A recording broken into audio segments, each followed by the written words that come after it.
Rada by som sa touto cestou a týmto spôsobom, touto formou poďakovala Adriánke za jej empatický a ľudský prístup.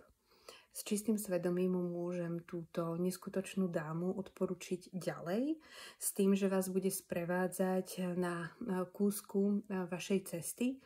A pokiaľ hľadáte, alebo teda vyskúšali ste už rôzne spôsoby liečby vašich zdravotných problémov, a zatiaľ nič nezabralo, s čistým naozaj svedomím môžem Adriánku odporučiť, pretože nie len odborne nastaví liečbu, ktorú vaše telo v danú chvíľu potrebuje, ale predovšetkým, čo si ja veľmi vážim, je to, že má neskutočne ľudský a empatický prístup, bez nejakých predsudkov, odsúdení, bez toho, aby mala potrebu niečo komentovať, hľadá tie najlepšie riešenia, ktoré vám v danú chvíľu vedia pomôcť a viesť vás na tej ceste k lepšiemu zdraviu.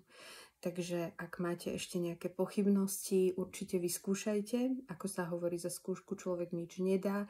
A ja verím tomu, že budete veľmi milo prekvapení, nie len teda tými odbornými znalosťami, ktoré Adriánka má, ale predovšetkým tým prístupom, že k vám pristupuje nie ako k číslu, ale ako k človeku komplexnej bytosti a hľadá teda príčiny vašich zdravotných ťažkostí nie len teda v tom, čo trápi vaše telo, ale aj v tom, čo trápi vašu dušu, čo je s čím prepojené.